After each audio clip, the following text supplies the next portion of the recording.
Hey guys, welcome to the shop. Today's video I wanted to compare this new production Winchester 94. I forget what they call it. It's the classic sporter or something like that. It's a $2,300 gun retail, and this is my old school post 64 Winchester model 94. This is a 66 or 68 production, something in there. This is generally considered the worst era of fit and finish for the Winchester 94, and I absolutely can agree with that. This gun is very rough around the edges, but I still like it better than the new gun, and I'm going to discuss why. But first, I really wanted to run through some of the features and changes on this for people who aren't familiar with the Winchester 94s, and why for a lot of purchasers this is far more appealing than the older production guns. I mean, the two most obvious changes, if you can see them, is this is now an angle eject rifle. On ejection, you can mount a scope now, and this firearm also has a tang safety, although you still have half cock. Certainly, this is a much more finely finished firearm. And well, let's say that 5 times fast. You know, the wood to metal fit is significantly better. The polish on it is superb. The color case hardening is excellent. The screws are niter blued. This is hands down the better finished firearm. It is remarkably smoother than this older gun. And it's just night and day difference in finish quality. Now, this is a Japanese made firearm. I believe these are made by Moroku and imported into the US. And it's got very good quality wood on it. It's just, this is a much better done firearm. This is really truly a rough around the edges trash cannon. And I prefer the rough around the edges trash cannon for the kind of things I personally use a lever action for. But I think for a collector or someone who really just wants a gun to appreciate and they don't shoot it as much, this new production is a much better choice. You know, I just think they've done a beautiful job with it, and they're just lovely guns.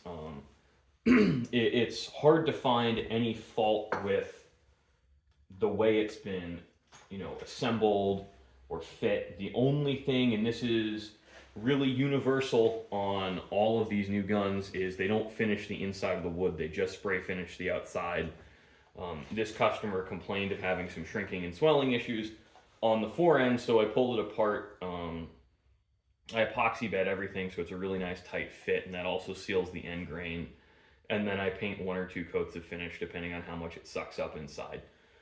That solves your shrinking and swelling issues and addresses his complaint. You know, it really is, to do it right, it's a little over an hour of work, maybe an hour and a half, because you have to be extremely careful on this gun not to scratch it with how high polished the blue is.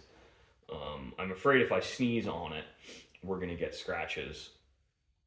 So, you know, on this, I'll have to take a little bit more time just to be more careful. But really beautiful gun. I don't like the machine cut checkering. I'd be a really happy camper if you had the option of buying these uncheckered and then not necessarily sending them to me, but sending them to someone who knows how to cut checkering by hand. The laser cut checkering, the thing it does better than hand cut is any overruns in the borders.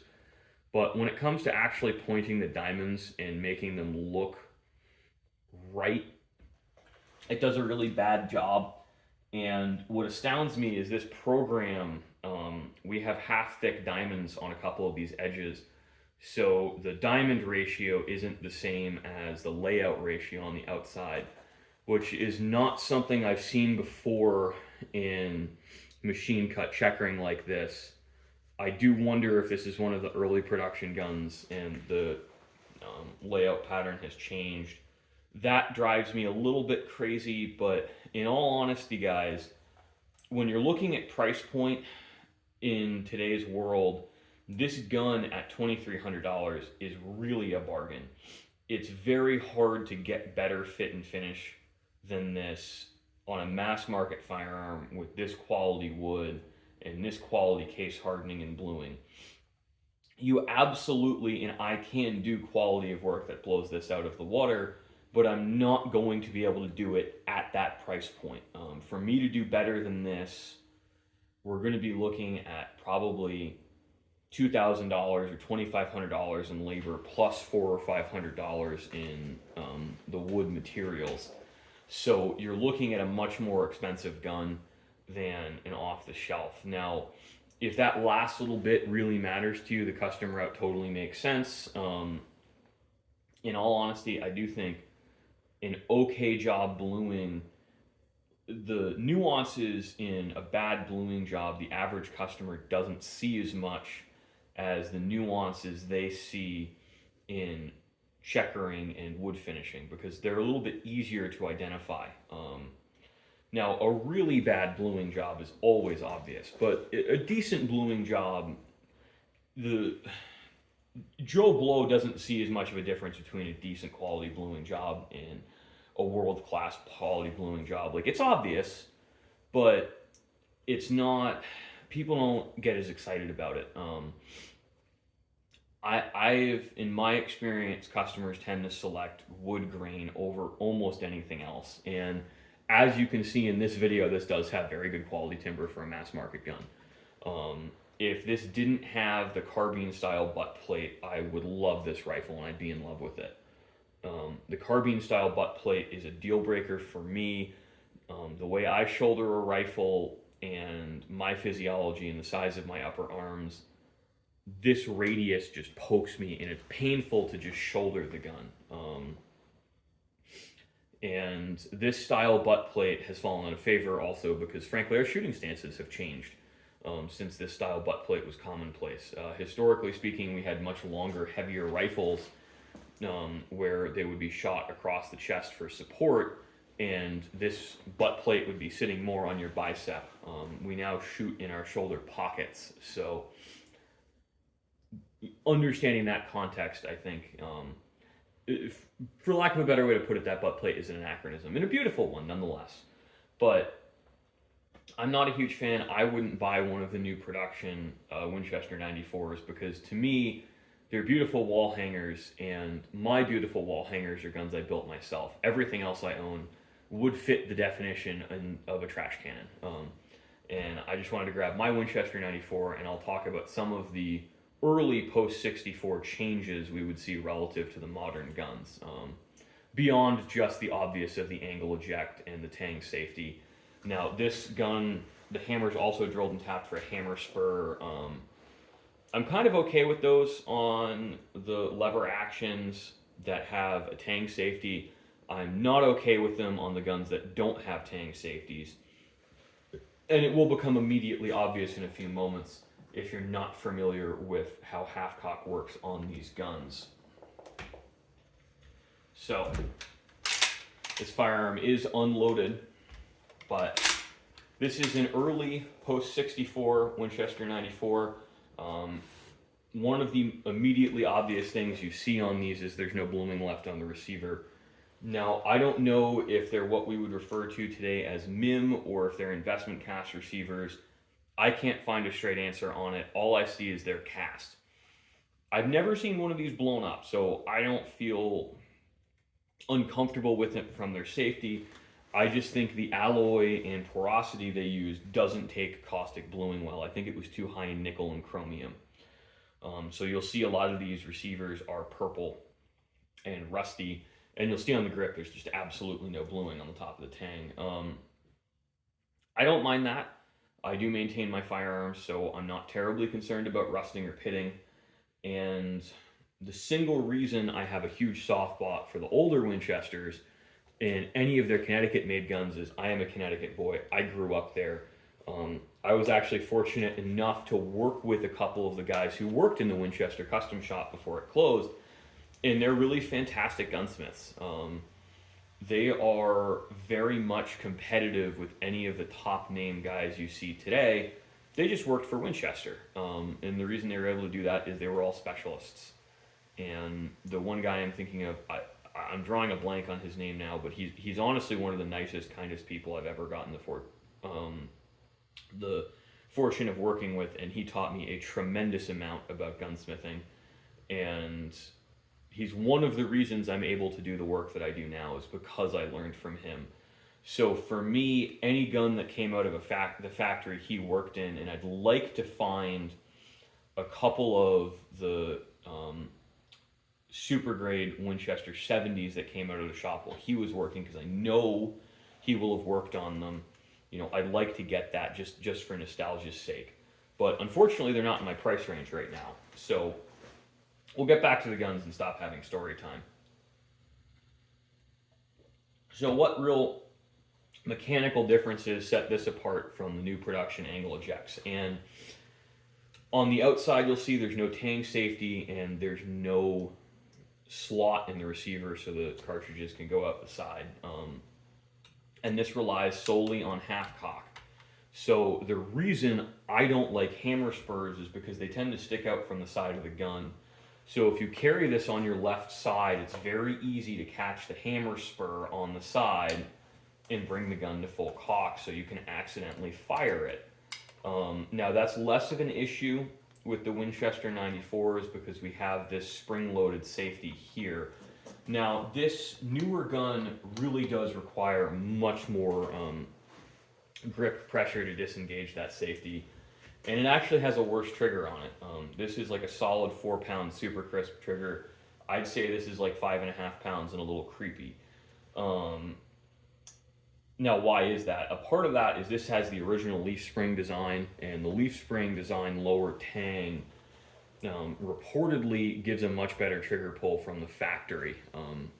My limited experience with these guns, I do find that to be the case, but one thing with a lot of these guns, at least the coil spring guns, is a lot of people monkey with the triggers and improve them. So when you buy a used gun, you never really know if this is the factory trigger or not. So it's hard to judge on that. And I obviously, as a gunsmith, I see a lot of non-factory guns. So my data set may not be representative of what's actually out there. And I want to make sure people understand that. Now, on the fit and finish side, this leaves a lot to be desired compared to the new production guns. Calling a spade, the wood is abysmal. The wood to metal fit is solidly mediocre. And it is not polished at all. I think these are as turned or as drawn. If they are polished, it's with a linisher probably still on the lathe. Fit and finish on this gun is really just not comparable. Now, I don't mind that. I actually, for me, that's almost a selling point because I don't feel as bad taking this out in the woods and trashing it. Now, for me, I want at least one inclement weather hunting rifle, or one I kind of just throw it in the truck and it doesn't weigh that much, and I'm going to go out and do my things, and if I get an hour at the end of the day or an hour in the middle of the day, I'll grab this and go off in the woods and see if I can find a deer. That's really my hunting style. I don't take it seriously. I love building hunting rifles for the aesthetic, but I don't really hunt that much. So for me, this is a really good casual hunting rifle where you don't care if you dent it, you don't care if you scratch it. You just take it out, enjoy it for what it is, and you're really just taking your guns for a walk. That's just my opinion. I do think like the Winchester 94 is fantastic. They're really a classic piece of Americana, regardless of what iteration you get. They're all different points in history. Now, this was made during a period of recession. This was also made at the peak of the Vietnam War. So, we see this and we look at it and we're like, oh, it's just kind of a crappy old post-64. But, it came from a really tumultuous period in American history. And arguably so did this gun. When we look back on COVID and some of the political goings on in this country, I think in 40 or 50 years, we're going to look back on this period as a major period of change in American history. But that's kind of all the news that's fit to print on my sort of review and side-by-side comparison. Basically, the Cliff Note version is if you want a trash can, look for a used post-64. If you want a much more beautiful better made, better fit and finish gun. You can't really go wrong with the new production ones. Arguably, Winchester has never had this fit and finish at this price point in the past. Japanese manufacturing is really just absolutely fantastic. Winchester has had super grades and special sporters in the past for the Winchester 94s, but they haven't really been as available as they are today. They were all kind of special order. You had to call and ask for them type of deals. And there's not very many of them from the factory. So it's pretty nice to see that this option is available. And it's really unfortunate that the Connecticut plants closed down because they were economically pretty important. But it's also understandable. The world moves on, and manufacturing has really changed a lot. Winchester simply wasn't making money doing things that way. And, with Olin taking over, they became less a gun company, and it was more Olin just diversifying into different markets. It wasn't the bread and butter. Winchester, as we think of it's really dead. Thanks for watching, guys. I hope you enjoyed. I love talking about these guns. These are both pieces of American history. This one's still making its history. This one's arguably already made it. And it's really nice to see some classic rifles still out there and being appreciated.